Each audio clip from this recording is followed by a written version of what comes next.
Attam jirtu fayyaa keessanii ijoollee Oromoo, dargaggoo Oromoo, saba Oromoo fayyaa dhaawaa attam jirtu nagaa keessanii akkuma kanaan dura yeroo tokko tokko viidiyoo irratti dabarsaa turettaniini har'as immoo yaada tokko tokko qabadhee achas ba'ee jira. Yaadi inni har'aa kuni hammuma wal'aansoon kun deemutti wal'aansoonis hadhaadhuma deemu. Wal'aansoon warri naa dawwaltan booddee naa bilbilaa please. Kanaaf jedheetani. Wal'aansooni hadhaadhuma deemu. Wal'aansoon hadhaa deema hamma wal'aansoon hadhaa deemetti immoo interesti garaa garaatu mul'ata. Achi asii interesti garaa garaa agarra.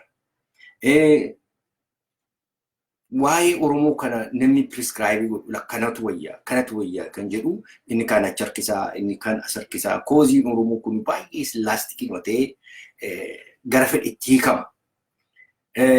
Namoonni tokko tokko keessumatti warri Habashaa tendensii Itoophiyaa ijaaruu qabanii karuma tokkorra deemu.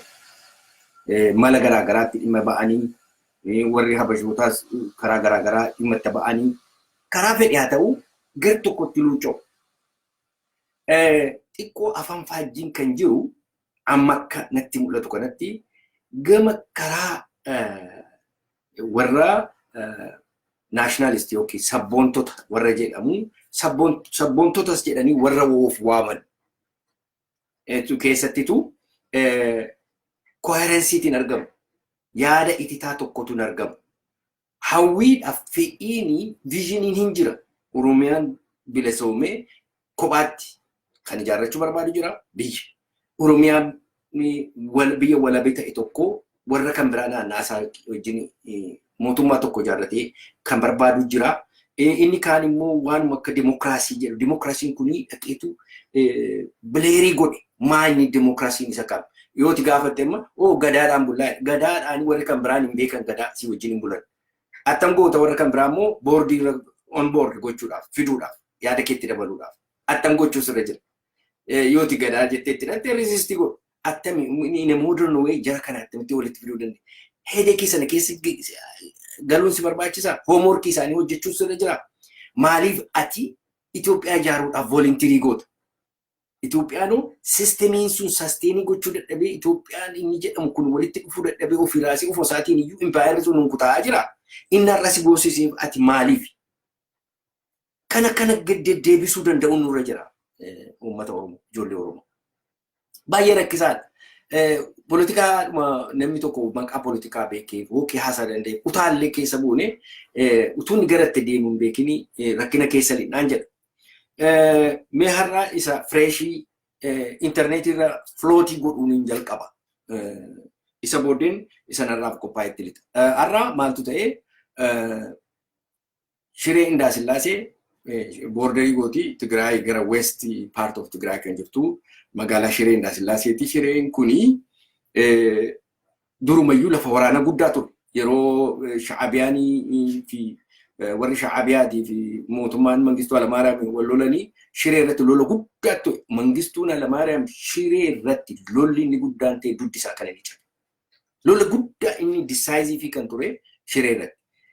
Meeshaan waraanaa boorderii Eertiraa sana Shiree irra kan jiru suni meeshaa waraanaa hammana jedhanii deepoo guddaa jiraachi.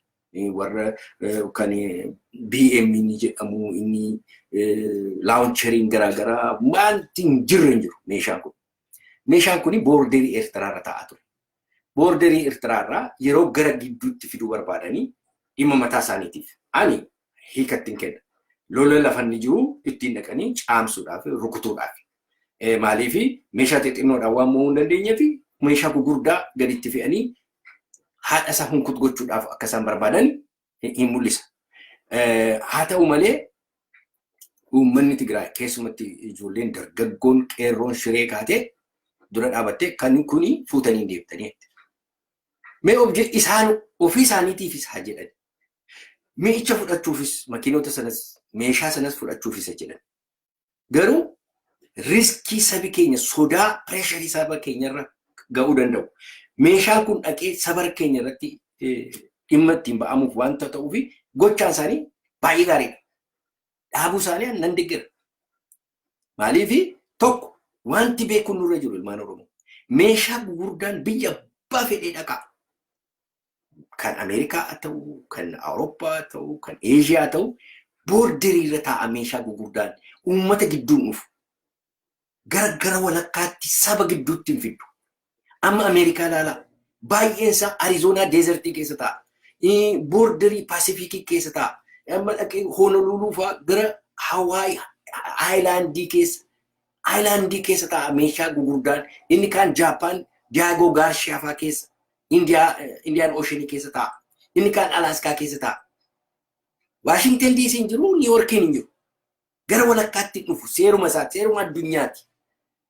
Inni kuni maaliif gara walakkaatti guuruun barbaachise? Ammatu biyya Oromiyaa daangaa tokko keessaa meeshaan hammi kun guuramee ba'a. Oromoo ijoolleen Oromoo dura dhaabattee har'a maaltu irra ga'a?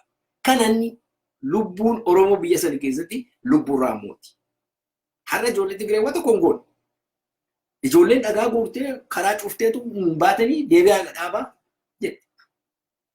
Kana fuutanii dhattanii godina tokkotti dabadabuudhaaf saba tokkotti reebuudhaaf deemaa jirtu hin deemtanii itti dhumti. Waaqa ishee hafatu. Baay'een galateeffadha. Nama dullaadhaan na dha'uu dhufu nama na irraa bineensi iyyuu narraa ittisu I'm okay with it. Kana gahaa kan filootii gochaa jiru. Inni kaanii Tigreen akka nu gootee meeshaan irraa meeshaa keeniti. Meeshaa ilmaan Habashaati. Tigreenis isaan dhukkee sirraa kaasaa turte inni kunis waan dhukkee sirraa kaasuudhaaf meeshaa walitti qabataa jira. Tolaadhaaf miti. Kana naannessinee bisheessinee ilaaluu danda'u. Numini empire sana kan ijaaruun responsibility keenya miti. Warri responsibility fudhannee biyya sana nuti mo'aa jirtan itti rakkadhaa sin. Namoota sin fakkaatan waldhaaloo guuraati dhaqaati itti rakkadhaa. Uummanni qulqulluun ilmi Oromoo, shamarreen Oromoo fi qarreen Oromoo itti dhumuun irra jiru. Qeerroon Oromoo kan irratti dhumuun irra jiru. Kana beekuu danda'u nurra jira. Jaallannis jibbines kanaa ala ba'uu dandeenya ilmaan Oromoo. Kanaaf wanti deemaa jiru kana fakkaataa isiniin jechuuf hin jedhe. Kanaafi galata qabu warri nurraa dhowwan. Ammayyuu immoo meeshaa gurguddaa biyya keessatti oofamu. Meeshaa gurguddaa gara Baalee, gara Arsii, gara Gujiitti, Boorana keessatti kan fe'amu yoo agartan hamma dandeessan saba keessan protectii godhaa. Waan qabdan meeshaan kun tokkoonsaa afamuuzii meeqaan gadi naqa. Mana meeqa, jireenya meeqa, beellada meeqa lafarraa dhuguu danda'a. Meeshaa akkasii nama keessa fuudhanii deemuu dhumtuu hin turre. Garuu Waaqayyo isaaniif agalatu kana nu baraaraniiru har'aaf. Borimmoo wanta ta'us hin beeku. Kanaaf ilmaan Oromoo meeshaa Harargeetti fe'amu. Booranatti, gara Sidaamoo, gara Baaleetti, gara Wallaggaatti, gara eessaatti iyyuu ta'u fe'amu dafanii wal beeksisu, dafanii dura dhaabachuu. Maaliif fuutee deemtu? Saba kooti ittiin jetta saba kanatti meeshaa amma kana ga'u maal guurtee deemtu? Mootummaa gaafachuudha. Mirga qabdu ijoollee.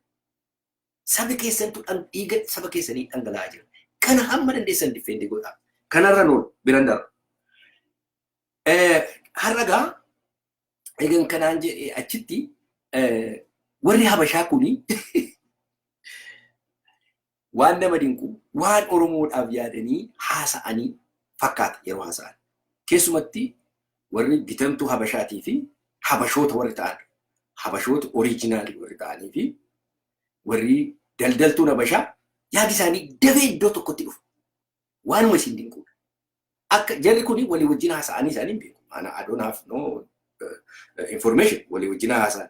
Garuu levelii tokkotti yaadu chaapterii tokkorra jiru yeroo hundumaa ilmaanni Habashaa warri empire at the cost of Oromo people. At the cost of Oromo people empire sana warri ijaaruu deemuu fi ilmaan Habashaa Amaaraa proper warri originalii warri Oromoo miidhuu barbaadu. Isaanii fi waan isin dinqu. Warri daldaltoonni warri ambaasaadara ta'uudhaaf ala kanaa yaatee galtee ambaasaadara ta'uu barbaaddu, maaloo ta'uu barbaaddu, warri ala kanaa qaabbataa turte, horii informationii dabarsaa fi turte, Tigirii embaasiifaa keessa hojjetaa turanii, warra akkas akkasii kuni warri information kana dura har'a waan gara Oromoo gogaa Oromoo uffatu garuu Oromoo min essentially dhiigi isaanii Habashaa yaadi isaanii Habashaa boon maaroo isaanii kaasee hamma dabbasaa isaanii Habashoota jiru warri kun egaa maal jedhu har'a eegee isaanii akkas saree gooftaa agartee eegeeraaf taayitaadhaaf garaacha isaaniitiif eegeeraasaa jiru warra akkasii kana keessa tokkoon isinii fida. Namni kun yeroo dheeraadhaaf muuvimentii Oromoo qixxeessaa garuu yeroo katabu waan Oromoodhaaf dhaabatu fakkaata. Harka lafa jalaatiin muuvimentii Oromoo kana gara Habashaadhumaatti, gara Itoophiyaawummaatti, gara dominancy philosophy Habashaa kanatti akka inni deemu godha. Akkas gochaa ture, akka itti katabaa ture, duukaa bu'aan ture namichi kun. Har'a biyyatti galeera. Namni kun Biraana Masqal jedhama. Biraana Masqal Sanyii jedhama. Biraana Masqal Sanyii kun akka gorsituu ta'eera amma. Wanta inni hojjetaa ture hundumaan beekna. Ani keessa deemee haasa'uus hin barbaadu. Garuu yeroo namni tokko dhaqee baay'isee akka wal dhaalaatti nama laalee waan barbaade namarratti daampii godhu deebisuun barbaachisaadha. Namni an Oromoo ofiin jedhu deebii akkasii kana kennuun barbaachisaadha. Kanaaf ani maal jedhaa Biraana Masqal na dhagaa. I hope maal jedha wal'aansoon Oromoo dhumeeraa jedha. Amma hidhannoon hin barbaachisu jedha. Dhaabuma Oromoo waan jedhamu liberation kan jedhamu kun maksama allabbat jedha afaan Amaaraatiin. Dhumachuu dararaa'e killilaawwii poolitikaa jedha. Killilaawwii poolitikaa eenyuun jedha beektu Oromiyaa maaloo isa jedhu Oromiyaan killiliidha. Inni kun killil poolitikaa kun dhumee hagaraawwii poolitikaatti ol ba'uun nurra jiraa jedha. Hagaraawwii poolitikaa sun maal baattee deemti beektu ilmaan Oromoo Itoophiyaa ishee jettu. Mee haasaan ni jedhu kana mee fuunee ilaalu dhumateeraa jedha. Dhumateeraa wal'aansoon dhumateeraa doktorri keenya Biraana Masqal egaa wal'aansoon dhumateeraa jedha. Deebii hundumtuu deebi'eeraa jedha. Wal'aansoon kana qabanii fuudhanii mana kiiloo 4 sana mana Beeta Mangistii nu gashaniiru hin dhumatee jedha. Yeroo akka jedhutti garagalee gaaffii qeerroon kaasaa ture. Gaaffii abbaa biyyummaa kan Finfinnee kan afaan Oromoo kan daangaan Oromiyaa har'a saamamee jiru. Miles after miles Harargeen buqqee miliyoona tokkoof walakkaan buqqee baqatee gara walakkaatti baqataa jiru. Booranni akka jirutti buqqee Keeniyaatti inni galee jiru. Wallaggaa kunoo naannaa Gumuzii Oromoon buqqee kunoo gara 200,000 kan ta'u baqatee Gimbii, Najjoo, Mandii hamma dhufee baakoo ba'utti inni baqatee jiru. Kanan kaasne kana kaasuun sirran turre namichoo akkamittiinitu dhumatee wal'aansoon dhumatee nuyi eeyye siif dhumateera ta'a. Maaliif ambaasaadurummaa barbaaddaa, taayitaa barbaaddaa, waan baay'ee barbaadda, waan baay'ee si barbaachisa. Hawwiin kee gaarii, fedhiin kee waa barbaadaa jirta. Waa jirta garaa keessee lafa boccooraa jirta, lafa qanxootaa jirta. Zasnat kun biizinasii Oromoo miti. Karaa kan biraa dhaquu dandeessa Oromoo gurguruu, Oromoo intirestii Oromoo dabarsitee kennuurraa kun dhumateeraa jettee uummata Oromoo afaan faajjessuurraa waan gochuu dandeessa. Ani kana ifattan isin timu yeroo naasoo dhaggeeffadhaa maaloo jedhan sagalee isaa ol isinii qaba. Ilaa ካልደረሰም ብለው ማወናበድ ማቆም አለባቸው። ሁለተኛ ከዚህ በኋላ የሚጥሉት ጨቋኝ ስርዓት በኢትዮጵያ የለም። ስለዚህ ለጭቆና ስርዓት ለመጣል ነው እንታገል የሚለው አላማቸው የለም። ኤረን isinii deebi'an maan Oromoo erren isinii deebi'an wayitu natti naa obsa.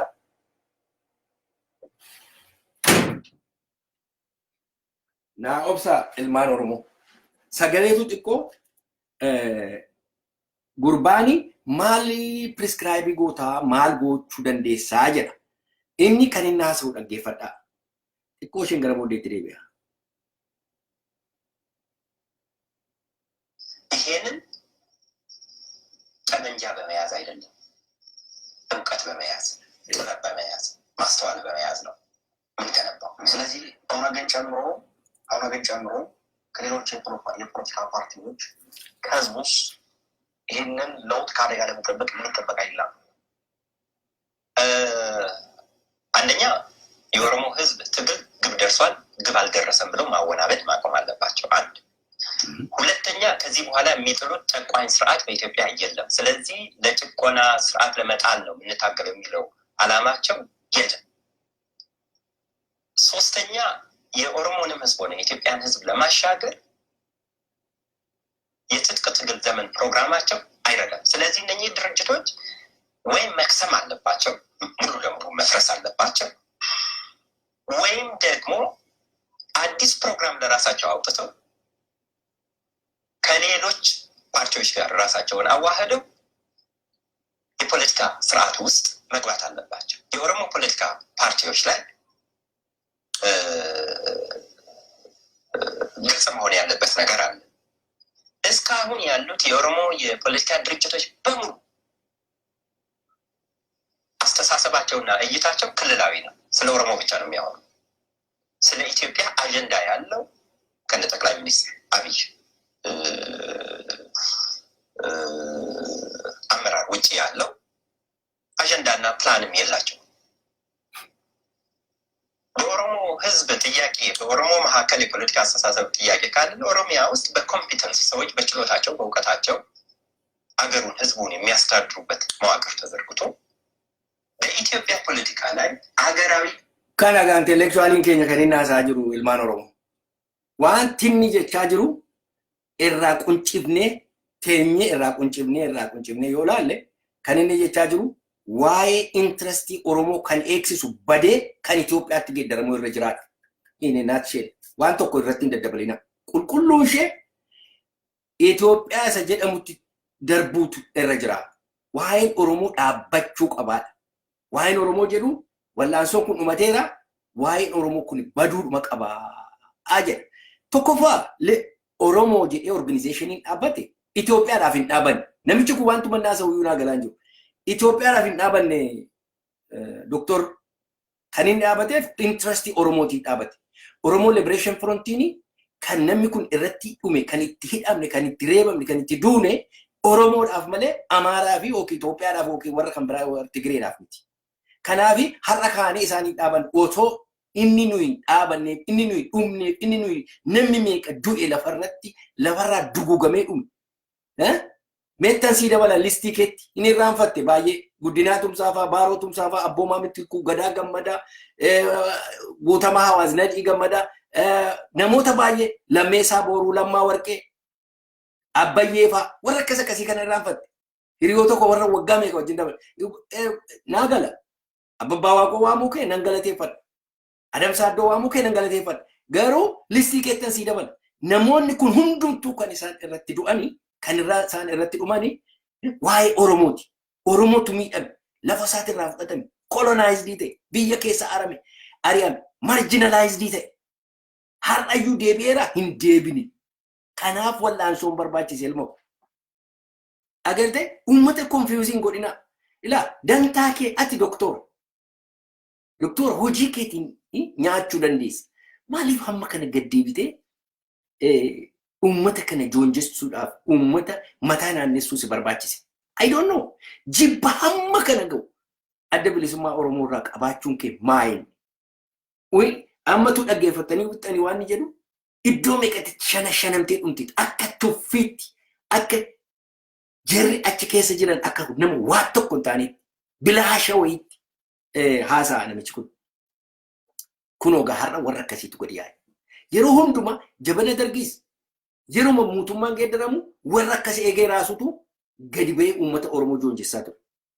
har'as immoo ilaa kunoo amma mootummaa haaraa dhufee mootummaa abiyyumtuu itti kolfa bara amma lafa meebii itti kolfu ta'a isaanii fi hin hojjetaa garuu garaa isaanii keessa hin taazzabu mootiin tokko yerooti eegee baay'iftee raaftu si tuffataa sirkaa fudhata si tuffata jiranii maaliif kuni maal eegee raaftii jedha waan akkasii kanarraa of eeggachuun barbaachisaadha ilmaan Oromoo ulfina keenya eeggachuun barbaachisaadha hamma tokko akka namaatti as a human being ulfina qabna ulfina sanallee of eeggachuun barbaachisaadha maal hojjetee nyaachuu danda'a kana maal rakkina maalii qaba namichi kun maal hamma kana gadi bu'ee Dhuguma Oromoodha. Oromoo yoo ta'e sanyii isaa gogaa isaatti summii firfirsa. Maali? Jiraachuudhaafi hammam jiraachuu danda'a amma namni kun? Mee ilaalaa jiran. Kanaaf baay'ee of eeggannoo. Egaa amma dootiin walitti isin qabsiisuu barbaada. Namicha kana ani nan beeka waa'ee isaa waan baay'een beeka keessa lixuun barbaadu. Kana godhee kanaan dura kana godhee ani hin barbaadu. Isin bira ga'a. Maaliif propagaandaa akka inni fakkaatu isin barbaadu? Maal naa godha? Garuu waan tokko waan deemaa jiru kanaan dura yaadatte yoo ta'e ilaa rabshaan jeequmsi biyya Oromoo keessatti deemaa jiru kun double purpose. Tokko Oromoo cabsuudhaaf. Kanaan dura isinitti mee tokko Oromoo cabsuudhaaf. Lammaffaa maal isiniin jedhe? Kunoo international consumptionidhaaf jeeqamsatu nutti ka'ee biyya keessa rabshaan nutti baay'ateeti state of emergency nu barbaachisa jedhanii mootummaa wayii bixxiluudhaaf deemaa jiru jarri kun jedheetan kanaan dura dubbadhe.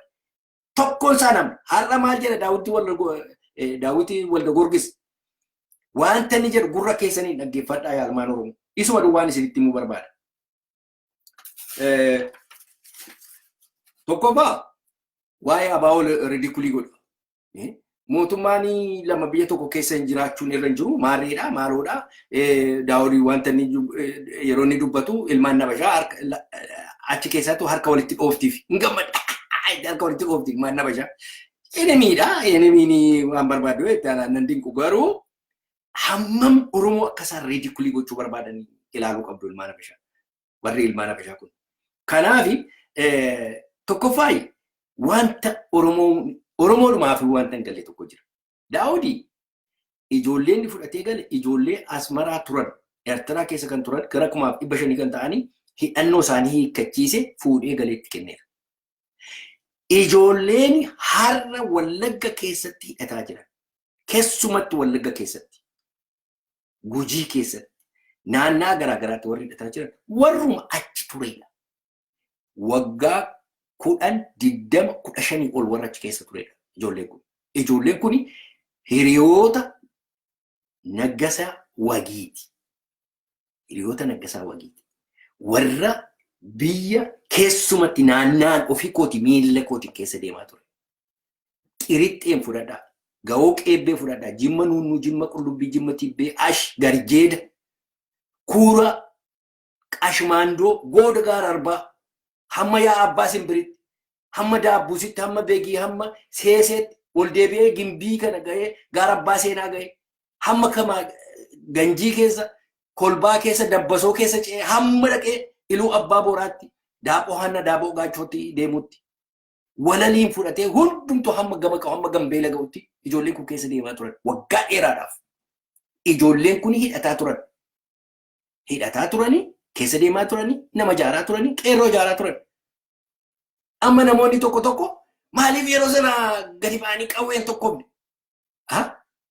Qawwee maaliif hin tokkomne? Kana maaliif hin goone? Isaanii akka isaanii ta'etti hojjetu. Riphee lolaadha kun. Conventional warriidhaa fi riphee lolaa difference isaa beekuutti sirra jira. Dubbisaa kitaaba. Akkatti riphee lolaan hojjetu, akkatti peaceful resistance hojjetu. Hima rakkanne jira akkamittiin explainii namaa goone. Ijoolleen kun achi keessa turanii Daawud mini kan hidhachiise. Daawud ibsaa miti kan hidhachiise. Uummata Wallaggaatti hidhachiise. Uummata Booranaatti hidhachiise. Baaleetti hidhachiise. Arsiitti hidhachiise. Harargeetti hidhachiise. Uummata isaaniiti, ijoollee isaaniiti, mar'umaan isaanii keessaa warra ba'e ijoolleen kun.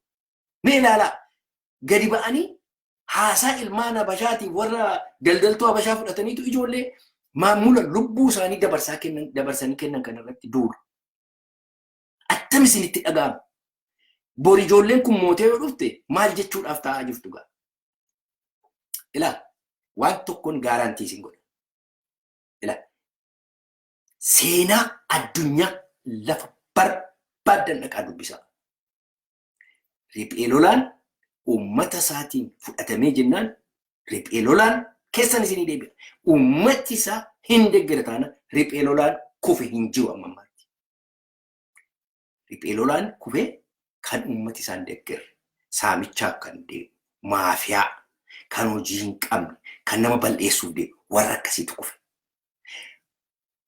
Riphee lolaa tokko exceptionii isiniin kenna. Taamil milishaa kufeera. Maaliif kufe beektu? Tokkoffaa sanyiin taamilii maayinooritii baay'ee xiqqoo turan biyya sana keessatti.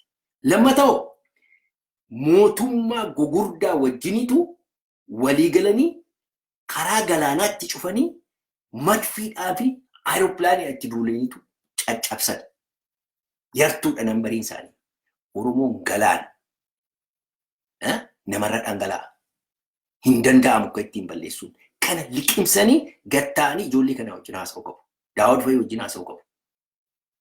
Kanaaf waan akkasii kana confusion akkasii kana dhiisaan isiniin jedha. Maaliif kuni isaan rabshaa kanaaniitu mootummaa wayii bixxilanii ila federaalizimii isa jedhu kana caccabsanii balleessanii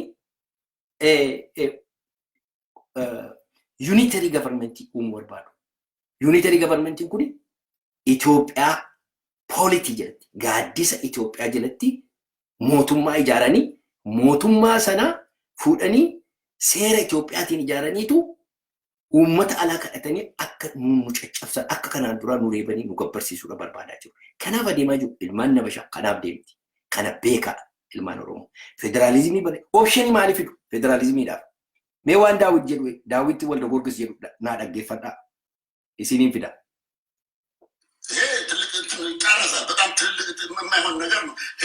መንግስትን የሚመሰርተው ህገ መንግስት ነው አይደለም እንዴ? ህገ መንግስት ህገ መንግስትን አያወጣም።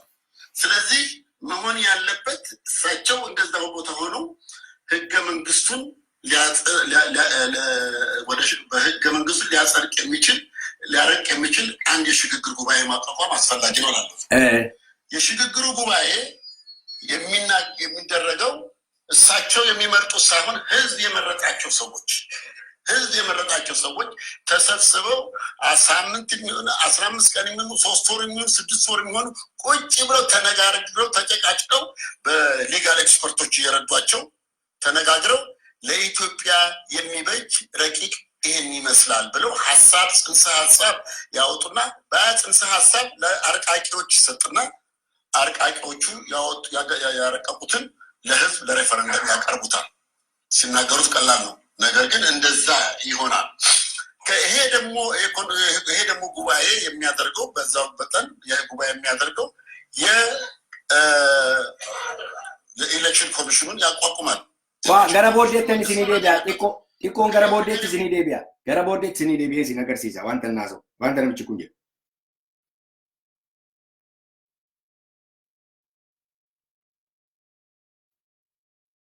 ዋን ወጉዲ ሃዛ ነብች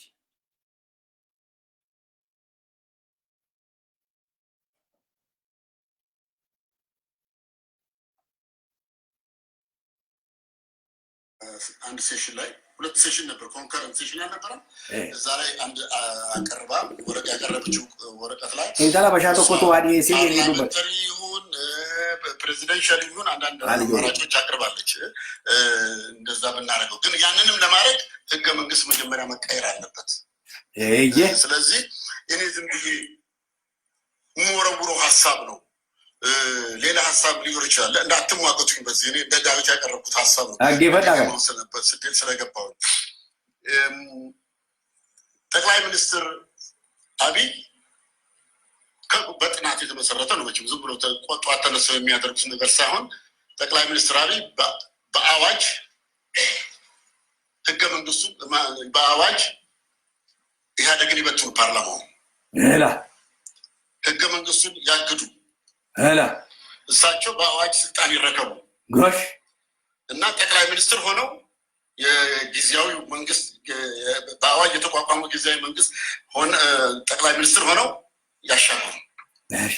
የዛ ጊዜ የእሳቸውን ፓርቲ የኦሮሞ ዴሞክራቲክ ፓርቲ መሆኑ ቀርቶ የኢትዮጵያ ዴሞክራቲክ ፓርቲ ይሁን። በጠቅላላ በአዋጁ መሰረት የብሔራዊ ፖለቲካ ፓርቲ ይዘጋል። ሁሉም የፖለቲካ ተወዳዳሪዎች ጠቅላላ ብሔራዊ አገራዊ ፓርቲ ይሁን። ሌሎች ብሔረሰብ ድርጅቶች የሲቪክ ድርጅቶች ሆነው ብሔረሰቦቻቸውን መብት ያስጠብቁ። ቬሪ ጉድ። በቃ ቆይጋ አጌፈዳ ጉዲን ኬሳን ካናጋ አማ ዋንቲ ነምቺ ኩን ጀቻ ጅሩ tokkoffaa akka state of emergency ፓርላማና ጅጉ mootummaan kun yaadde kun habaca'uu jedha. Isa booddee seerri konstitushiniin inni kan federaalizimii sun badee seerri haaraa koomishiniin dhaabbatee seera kana aranqaqee sabatta dhiyeessuu jedha. Isa booddee hoo jedha. Egaa warri federaalizimii barbaadanii afooshaatti gada deebi'anii jedha laa dhaggeeffadhaa. Afooshaatti gad deebi'anii civic organization ta'anii uummata ishee gargaartu. Oromoon achi Oromoo gargaartu, Garbii Garba gargaartu, Sidaamoo gargaartu gada deebitu. Mirgi kana hundumtu argame sun hunkut jedhee dhiigi kanaan dura dhangalee kun hunkut jedhee dhaqee federaalizimiin sun diigame eessatti gad deebi'a? Afooshaatti civic organization ta'anii jedha. Civic organization jechuun afooshaatti gada deebi'anii dhaabi Oromoo hundumtu afooshaa ta'e akka Maccaaf Tuulamaa durii. Maccaaf Tuulamaani utuu humna qabaate biyya fudhata ture. Garuu dhiibbaa guddaadhaa fi koloniin baay'ee cimaa yeroo ture, kolonaayizeersiin baay'ee cimaa waan turanii fi dadhaban Jeneraal Taaddasee fa'aa. Kanaaf malee silaa irraa ari'anii biyya abbaa keenya keessaa baasuudhaaf Jeneraal Taaddasee gara booddeetti nama deebi'u miti. Kanammoo ijoollee yeroo turre yeroo isaan jala teenye dhaggeeffataa turre Jeneraal Taaddasee jedha. Haadha si Abashaa biyya keenya keessaa bahu qabdii kan isaan jedhan dhaggeeffadhaa. Har'a garuu ilamee ilaalaa wanta namichi kun haasa'u. Kuni advaayizarii isa guddaadha. Namichi Daawit Waldagoorgis warra hin beekneef isinitti ani. Jabana Mangistuu Hayilamaariyaam raayit haandii Mangistuu Hayilamaariyaam nama ture. Nama hidhaatti nama meeqa guursisaa ture. Eertiraa keessa nama hojjetaa ture. Eertiraa waa meeqa kan godhe. Namichi kun baay'ee intellectuaalii guddaa biyyi alaa dippendii irratti godha. I guarantee you wanta inni jedhu kanatti ta'aa jira. Federaalizimiin hin kufaa. Oromoon akka jirutti afooshaatti gad deebi'a. Waa'een gaaffii afaanii, gaaffii qubee, gaaffii maaloo kun gaarbeejiitti ciranii fuudhan, gaarbeejiitti gadi gashuu humnaan dhufanii maaliif already structure governmentii sana qabu jirri kun. Structure sun achuma jira bara. Tigireen structure-ichuma dhuftee teesse. Jirri kuni waggaa 150 kan ijaaran qabu Habashaan isarra dhufanii taa'u structure sana. Egaa maal jedha? Amma sakanii Biraana Masqalii wajjin walitti isiniidha. Maal jedha Biraana Masqalii? Killilaawwii poolitikaa dhiifnee jedhe agaraawwii poolitikaatti ce'uu qabaa. Dhaabonni jaarmoleen garaagaraa kun baduu qabdii. Biraana Masqal sanyiis kanuma jedha bara. Inni kunis maal jedhe? OPDO mataan isaa Itoophiyaatti ብሔራ አቀፊ kan turerraa ወደ ህብረ ብሔሪ I don't know gara Itoophiyaan isa jedhutti ODP'n kuni Itoophiyaa ta'uu qaba. Itoophiyaa paartiitti geeddaramuutu irra jira. Sadarkaa tokkotti ol ba'ee Itoophiyaa jechuu qaba. Oromoo jechuun irra hin jiru. Amma gidduu kana asiifachi filootii godhu. Itoophiyaa jedhamu moo paartiin Oromoo kun hundumsaa maaloo kan jedhu fa'aa hin agartu intarneetii irraa. Warri akkasii kun warri boon maaroon isaanii Oromummaan keessaa cuunfamee dhume. Eenyummaa isaanii kan gatan, eenyummaa isaanii dantaa isaaniitiif kan geeddaran gantuuwwan ilmaan Habashaa jala fiiduu akkas gadi ba'anii jechaa jiru har'a ilmaan Oromoo. Mee kana ilaalaa gudii kana. Egaa namichi kun namicha advaayizarii nama guddaadha bara nama salphaa miti. Prescription inni kennu UN keessatti iddoo guddaa waan qabudha.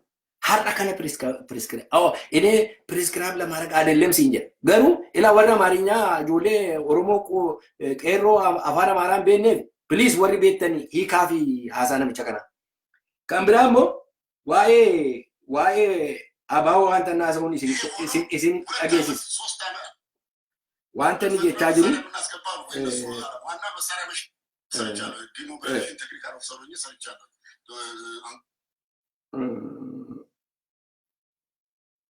ሞዛምቢክ ያጥንቻለሁ ምናምን ቢያ ገራገራ አቀ ሆጀታቱ የሶሻል ሪኢንቴግሬሽን ፕሮግራም ውስጥ ገብቼ አላሽሆኝ ሰርቻለሁ። ፕሪንሲፕሎች አገፋዳ ጋር አንድ ሁለት የትጥቅ ኃይል ትጥቁን ፈቶ ወደ ሰላማዊ ቦታ እንዲመጣ ሲደረግ መጀመሪያ መደረግ ያለበት ያለውን ትጥቅ በሞላ ምሎ እውነቱን የተናገርኩት ማስመዝገብ አለበት። የት እንዳለ የተደበቀም ካለ የተሸከመውም ካለ እሱ ማሳየት አለበት። ከዛ በኋላ ካምፕ ይገባሉ። ካምፕ ገብተው አዲሱ ስርዓት ትምህርት ይማራሉ። አዲሱ ስርዓቱ ህብረተሰቡ ውስጥ ገብተው እንዴት አድርገው መኖር እንደሚችሉ ትምህርት ይሰጣቸዋል። ያ ትምህርት ከተሰጣቸው በኋላ ወታደር መሆን የሚችሉና ፈቃደኛ የሆኑ ወታደሮች ይቀላቀላሉ። ሌሎቹ ህብረተሰቡ ውስጥ እንዲቀላቀሉ ስኪል ይሰጣቸውና ትምህርት ይሰጣቸውና ይቀላቀላሉ። ከዛ በኋላ ከድርጅታቸው ጋር ምንም ግንኙነት የላቸውም። አለቀ። አሁን ዳውድ የሚናገሩት ሰማላችሁ። በጣም ያስደነግጣል። በጣም ሌላ ዓለም ውስጥ ያለው ነው የሚያስመስለው እኮ። ኢትዮጵያ ውስጥ ገብቷል። ኢትዮጵያ ውስጥ ከገባ በኋላ 2 ሰራዊት የለም። እንዴት መጀመሪያ ነው የታጠቁ ሰዎች ሀገር ውስጥ እንዴት እንዲኖሩ ይፈቀድላቸዋል? እና ያ በጣም የሚገርም ነገር ነው። እና ያ ካላላጌበዳ እላ ዳውዲ ሂከቺሴ ገልቼር ፍቃደ ሳኒቲ ምን ወራች ከሰ ሂደተኒ ወለጋፍ ጉጂ ከሳ ሎላ ጅረን ፍቃደ አልማና በሻን ጋፈተን ነምቺ ኩኒ ከነኒ ጀዱ ሀርካ ሳኒ ከነተኒ ሴና ሰከናን ዱረ ቱሬ ካምፒት ገላምኒ ኢጆሌ ኦሮሞ ኢሰሳን ዱመን ኢንካሰን ኢሰሳን ዱመን ጋራንቲ አከሳን በርባቺሱ ሴኩሪቲ ሳኒ አከበርባቺሱ ጀሪ ኢሳን አጄሳ ቱሬ ኩን አቹማ ጅሩ ሁንዱም ሳኒ ኢሃደግ ኢንጂግኒ ኢላ ሜሎጂክ ኢሳኒ ኢላላ አከሳኒ ሪዲኩሊ ጎዳኒ ኢጆሌ ሉቡሼ ለጋ ከሰ ሰበሼቲፍ ደበርሳ ጅርቱ ሪዲኩሊ ጎዳኒ ሃሳን ሜላላ አልባን ኦሮሞ ሜከነ ላላ አከሳን ኢtti ሃሳን ኢላላ ኢጀ ከሰኒ ከነኒ ጀቻ ጅሩ ኤንገዱማ የሮ ዳውዲ ሮፕላራኒ ፊንፊኔ ገሉ ወቦ ወጋዲ ደማ ይግግራ ወለሊ ፊ ብርብር ከሰ ቱሬ ኢዴሰ ከሰ ቱሬ ፊጌ ዱፌ ሆ ጀሬ ጫብጫባራኒ ቀዌ ጉሬ ከንገሹ ጋፈት ሜላላ ዋን ሂንጅር ጀሪ ኩኒ ኢጆሌ ሃምባ ወረ ኩማ ዲደማ ካምፒት ገሼ ኢሃደግ ፊጤ ዳበር ጆሌን ኩን ዮኪ ኢጆሌ ኢልሞሌ ሳኒቲ አቦቲ ሳኒቱ ዳቄያችት ገሌ ዱሜ መዳሰናው ከሳ ቀቡ ጆሌን ኩን ጋራንቲ ማሊ ላታፍ ጆሌ ከናፍ አከ ጀሩ ኩን ሳሳበኒ ጉያ ተቆቲ ሃዳሴ ለፈራን ድጉግ ሃራ አባውዳኒ ጀስቸሪ ሳና ገርሲሳ ጅረን ላላ ካ ዳቃቲ ኦፊሲ በነዳዱ ከራ ቦዴ ለገኒ ኦፊሲ ጨጨብሰኒ ሚያ ከሳ ሳለመኒ ነማ ሐሌለኒ ሼካኒ ጣት ጉረኒ ማሊፍ ካቴን ጋፈት ጀደኒ ኢጆሌ ወለጋ ከሰቲ ካቴ በቀሌፋ ጀዋርፋ ጋፊ ጋበት ሁንዱ በሺ ጉረኒ ጣት ነቃጅ ፊንፊኔ ዳለ ጉረኒ ጣት ነቃጅ ሐላ ከነ ከሰቲ ኢኒ ሂደቴ ጋ ማለተው ዱፊ አርከት ከኒ ኮንዲሽኒ ለፈታኡነ ረጅሉለ ለፈንካኒ ማነበሻ they don't care haada se hundum tisho dumteo matu sani injiru barre dammaner no in ijolin kenya harkan kennan there is no way amma kanini jecha jiru motuma ijolin kun hundum se harkalatu amma warra chittina manida ijolin naftanya tutti sani warista ani daggefatan oromon tokko kesan jiru amma warra tsani warra ka geeta chofa warra stage ra taulala ኦሮሞ ሪዲኩሊ ጎዶች ታኒ እኔ እኮ የሚገርመኛል ይሩ ተኮፈልት ይችቴስ ጆሌና ወሻ ማኒ ኩኒ ከኔ ነገር ሲሱ ጅብ ሐመሚ አከሳን ቀበ ነገር ሲስ ከናጋ ከኔ ጀሩ ሲቪል ኦርጋናይዜሽን ይተውቀቡ ዋንተ ከሲ በዱ ቀባ ኢትዮጵያ ጃሩ ቀምና ኦልባው ቀቡ ስቴፕ አፕ ጎት ዋና ከሰከሲት ከኔ ነው ደሱ ካናፊ hunduma isaa dhaggeeffadhaati isintu judgment mataa keessanii fudhadha keessa ooluu isaan naqwan maaliif yeroo keessanis hin balleessu ilmaan oromoo maaliif kana dhaqaati ilaalaati dhaggeeffadha yaada analyze godha relate godha event garaa garaatti wajji walitti fidaati relate godha ilaala tokko kan inni isin kadhadhu please oromoon tokko ilmaan oromoo dhaggeeffadha oromoon tokko ila aggeeffadha oromoon tokko wajjin banna wajjiniin kufna wajjiniin dhumna iddoon tokko bilisoomii tokko jiraachuu hin danda'u garbummaa jira iddoon tokko garbummaa jira taate inni tokko bilisa jechuu hin danda'u no namni kana yaadda yoo jiraatani gowwaadha gowwummaa kana keessaa baanee hamma dandeenyu harka keenya wal qabannee diina achi as nutti fiigaa jiru kana dura haa dhaabannu kan biraani namoota tokkotu gadi baay'ee fiqirii odeessu jaalala odeessu maaloo dhaqaatii harkatti kennaa obbo Abiifaa obbo Lammaanfaa turuudha homaan jedhaniiti harka dhaqaatiitti kennaati isaanii namanne harkatti laadhaati jiraadhaayi qawweesii dhaqaatii uummatatti qawweefaa kennaa adaraa gaa'ee jedhanii boo. Warra akkasii kanaaf deebiin qaba. Tokkoffaa gaaraantii maalii laattaaf ijoollee kanaaf? Maal laattuuf gaaraantii? Ijoolleen kuni dhaqanii harka kennanii yoo jedhani gaaraantii maalii qabu ijoolleen kun mana isaanii keessa galanii nagaadhaan taa'uudhaaf? Tokko. Lammata qawwee guuranii dhufan kana qotee bulaatti RPG itti laaltee 50 kalibarii itti laaltee tireenii gootee utuu hidhachiiftee eeriyaa libereetii ta'e utuu itti kennitee deemini dhaqxee itti kennitee mana keetti yoo galte ganama dhufee mootummaan akka harkaan guurre gaaraantii maalii qabda? Maaliif poolisiin Habashaadha. Poolisiin ilmaan Habashaa Oromoo disarmii gochuudha. Kuni dhaabata poolisii ilmaan Habashaati. Kanarratti gaaraantii maalii laattaaf? Gaaraantiin hin jiru. Ijoolleen harka kennanii galan kuni gaaraantii maalii qabu jiraachuudhaaf? Nothing. Hin jiru. Kanaafitu gowwummaan kunis utuu nurraa dhaabate gorsa gaarii garaa gaarii qabaachuun gaarii. Garuu ijoollee sana bobaa keenya keessatti yookiin guurree kiisii keenya keessatti ilaalu. Kan biraani warra uummata eessaa yaa'an kuni warra jettanii fi Daawud Ibsaa ijoollee kana keeshaatti guuree eessa samii keessaa fidee dhufe Wallagga keessaa Waalii keessa Gujii keessa Wallagga keessa dhaqee Walloo keessa dhaqee Harargee Baalee keessa gadi helikoophiterii irraa gadi firfirsine keeshaadhaan dhala namaati ijoolleen kun. Rakkinatu isaan kaase rakkinatu dhaqee qawwee kaasisee akka isaan lolan isaan godhe. Ooniin godhu namni oonii isaan godhu hin jiru.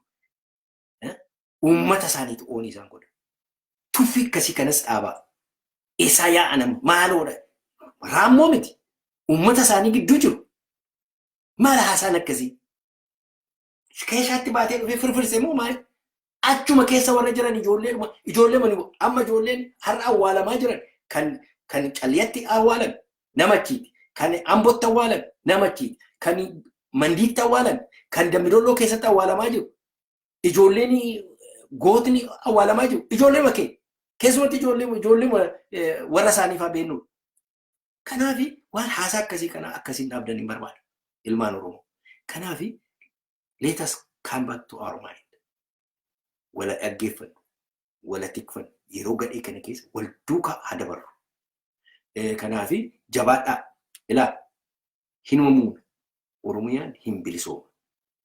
Waa tokko ani shakkii tokko jireenya koo keessatti qabaadhees hin beeku hin qabaadhus. Galatooma.